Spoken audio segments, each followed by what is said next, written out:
மங்கு சனி, பொங்கு சனி, மரண சனி. ஏழரை சனி கேள்விப்பட்டிருப்பீங்க, கண்டக சனி கேள்விப்பட்டிருப்பீங்க, அஷ்டம சனி கேள்விப்பட்டிருப்பீங்க, அர்த்தாஷ்டம சனி கேள்விப்பட்டிருப்பீங்க. இந்த மங்கு சனி, பொங்கு சனி, மரண சனி அப்படின்னு சொல்கிறத நீங்கள்லாம் கேள்விப்பட்டிருப்பீங்க. அது என்ன, அதை கொஞ்சம் விளக்கமாக தெரிஞ்சுக்கிட்டால் தேவலாம் அப்படின்னு உங்களுக்கு நினச்சிங்கன்னா உங்களுக்கான பதிவு தான் இது. மங்கு சனினா வேறு ஒன்றும் இல்லைங்க. ஒருவருடைய மனிதன் பிறந்ததிலிருந்து முதல் 30 ஆண்டுகள் சனியின் ஏழரை சனி காலம் துவங்கும் பொழுது அவருக்கு மங்கு சனி காலம் துவங்குகிறது. அவருடைய 30 வயதிற்கு மேல் 60 வயதிற்குள்ளாக 2ஆம் சுற்று சனி, ஏழரை சனி துவங்கும். அதை பொங்கு சனி அப்படின்னு சொல்லுவாங்க. 60 வயதிற்கு பிறகு 90 வயதுக்குள்ளாக அவருடைய கடைசி காலகட்டத்தில் அல்லது கடைசி நேரத்தில் அவருக்கு ஏற்படக்கூடிய சனியின் ஆதிக்கம், ஏழரை சனியின் கடைசி சுற்று தான் மரண சனின்னு சொல்லுவாங்க. இந்த மங்கு சனி அப்படிங்கிறது என்ன செய்யும்?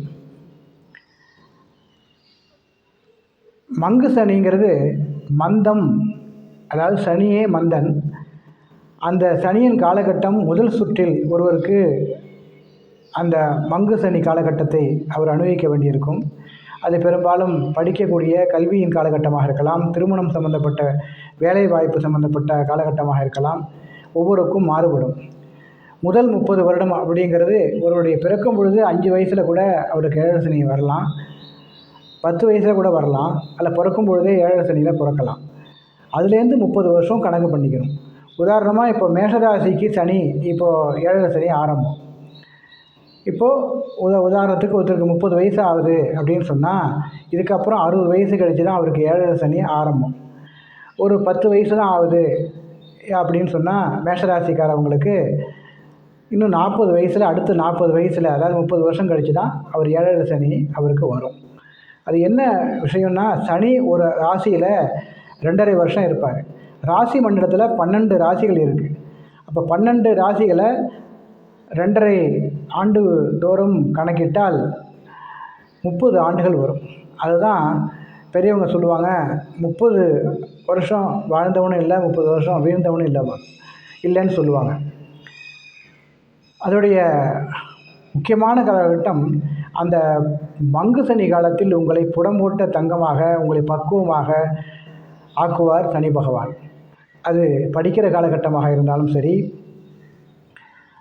வேலை தேடும் காலகட்டமாக இருந்தாலும் சரி, திருமணம் சமயமாக இருந்தாலும் சரி, கடுமையாக உழைக்க வேண்டியிருக்கும். மனப்பக்குவத்தை உங்களுக்கு அளிப்பார், போராட்டும் குணத்தை அளிப்பார் அந்த கர்மகாரகன் சனி. அதனால் அந்த மங்கு சனி அப்படிங்கிறத பற்றி நீங்கள் பயப்பட வேண்டிய அவசியம் இல்லை. பல பேர் சொல்கிறது மாதிரி மங்கு சனிங்கிறது ஒருத்தர் அமைக்கிடும் அப்படின்னு அர்த்தம் இல்லை இருக்குது. சரி, பொங்கு சனி அப்படின்னா என்ன? ஏற்கனவே சொன்னது போல் 30 வயதுக்கு மேலே 60 வயதுக்குள்ளாக அவருடைய வாழ்க்கையில் வரும், ஒரு அப்ராக்சிமேட்டாக. அந்த காலகட்டம் திருமண வாழ்க்கை, குழந்தை பேர், வாழ்க்கையில் செட்டில் ஆகிறது, இந்த விஷயம்லாம் அந்த இடைப்பட்ட பருவத்தில் தான் நடக்கும். அந்த காலகட்டத்தில் கண்டிப்பாக சனி பகவான் நமக்கு நிறைய லாபங்களையும் பொருளாதார வரவுகளையும் கொடுப்பார். முதல் 30 வருடம் கஷ்டப்பட்டோம், அடுத்த 30 வருஷம் நல்லா வாழ்ந்தோம் அப்படிங்கிற அளவுக்கு அவர் கொடுப்பார். அடுத்ததாக கடைசி காலகட்டம் அப்படின்னு சொல்கிறது மரண சனி. ஆனால் இந்த மரண சனி 30 ஆண்டுலேருந்து 60 வயசுக்குள்ளே அவருக்கு மரணம் ஏற்படுமா அப்படிங்கிறது நீங்கள் பயப்பட வேண்டிய அவசியம் இல்லை. ஏன்னா அது பொதுவாக சொல்கிறது, கண்டிப்பாக மரணம் வரும் அப்படிங்கிற அவசியம் இல்லை. அதே போல் நான் சொன்ன பொங்கு சனியுடைய பலன், மங்கு சனியோட பலன், மரண சனியோட பலன் எல்லாமே பொதுவாக சொல்லப்பட்ட ஜோதிட சாஸ்திரத்தில் பொதுவாக சொல்லப்பட்ட விஷயம். அது முழுவதுமாக அப்படியே நடக்கும் என்று எடுத்துக்கொள்ளக்கூடாது. ஏன்னு கேட்டிங்கன்னா, சனி அவருடைய ஜாதகத்தில் பலமாக இருக்காரா, பலவீனமாக இருக்காரா அப்படிங்கெல்லாம் பார்த்துக்கணும். அவங்க லக்னம் என்ன, அவங்க லக்னத்துக்கு சனி நன்மை செய்யக்கூடிய கிரகமா அல்லது தீமை செய்யக்கூடிய கிரகமா அப்படிங்கிறத ஒரு நல்ல ஜோதிடர் தான் அதை ஆராய்ச்சி சொல்ல முடியும். பொதுவாக இந்த நோக்கம் என்னன்னு கேட்டால், பல விஷயங்கள் உங்களுக்கு தெரியாமல் இருக்குது, மேலோட்டமாக கேள்விப்பட்டிருக்கோம். அதில் பல விஷயங்கள் உங்களுக்கு தவறாக சொல்லப்பட்டிருக்கலாம். அதை விளக்குவதற்காக, அதை எளிமையாக தெரிந்து கொள்வதற்காக ஒரு முயற்சி தான் இந்த காணொளியை ஒழிய, இதை முழுமையாக பலனாக எடுத்துக்கொள்ள வேண்டாம் என்று மீண்டும் கேட்டுக்கொள்கிறேன். இப்போது உங்களுக்கு மங்கு சனி, பொங்கு சனி, மரண சனி அப்படிங்கிறது என்னங்கிறது உங்களுக்கு நல்லா தெரியும். சனி கர்மகாரகன். ஏற்கனவே சொன்னது போல், என்னுடைய பதிவில் சொன்னது போல், சனி கர்மாவை செயல்படுத்தக்கூடியவர்.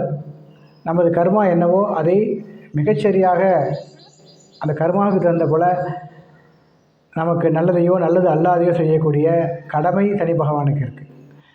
அதனால் சனியை பார்த்து யாரும் பயப்பட வேண்டாம். கடுமையாக உழைக்க வேண்டும், நேர்மையாக நடக்க வேண்டும், நியாயமாக இருக்க வேண்டும். பொறுப்பை உணர்ந்து மனப்பக்குவத்தை உணர்ந்து செயல்பட்டால் சனி பகவான் உங்களுக்கு நண்பராகவே செயல்பட்டு உங்களுக்கு எல்லா நன்மையும் அளிப்பார். வணக்கம்.